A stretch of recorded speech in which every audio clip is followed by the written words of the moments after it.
You might say the Willamette River defines the city of Portland. Its flowing water attracts boaters, fishers, and swimmers by the thousands every year, and its beauty draws nature lovers to its banks every day. But alongside that beauty is also a hidden risk, a risk we cannot see, at least not until this ground starts to shake.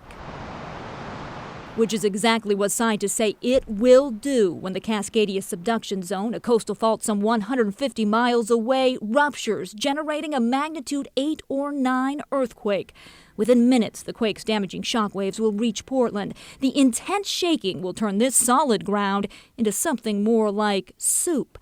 It's a phenomenon called liquefaction. Liquefaction is the state of soil where, because of shaking, your soil essentially turns into liquid. It's the same phenomenon that swept away entire neighborhoods in Indonesia last year during a magnitude 7.5 quake. And one Dr. Araj Kushravivar and his colleagues at Portland State University have been studying for years. We have a huge liquefaction problem in Portland. In fact, anywhere you have loose soils or sands that are saturated and potential earthquakes, you have the risk of liquefaction. The San Francisco waterfront, for example, like the Marina District, is at risk. So is the Los Angeles harbor. Much of the city of Seattle sits on liquefiable soil. Following the 2001 6.8 Nisqually earthquake there, Boeing Field Airport had to be shut down. Liquefaction had damaged the runway. This map shows the areas at highest risk of liquefaction in the Portland area.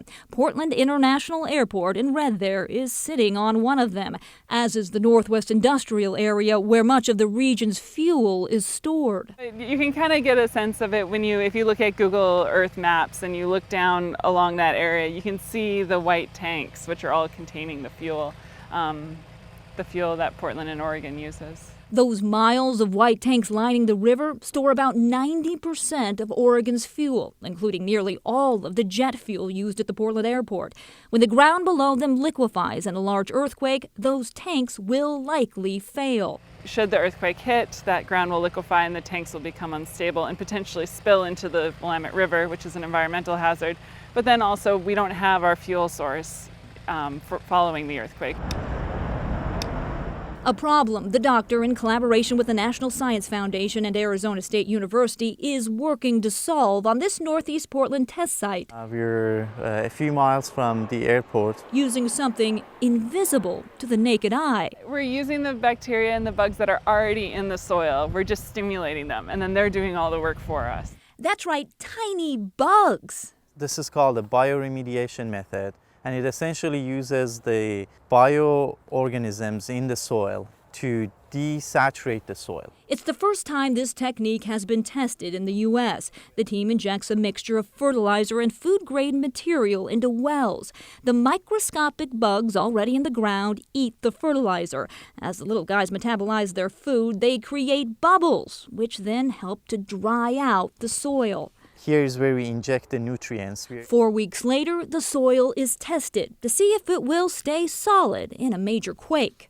So how do you test the soil to see what it will do in an earthquake without an earthquake?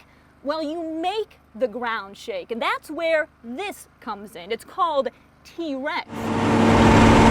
This monster machine simulates the shaking of an earthquake. The result? The results that we were able to get from the T-Rex testing was able to show us that the desaturation that we were able to accomplish with the treatment did indeed result in mitigating liquefaction. Traditional methods to stabilize liquefiable ground often involve injecting cement or building some sort of stone column in the ground to try and stabilize the soil under the structure. It's at a cost of millions of dollars, and in the case of soil in Portland, may not even work.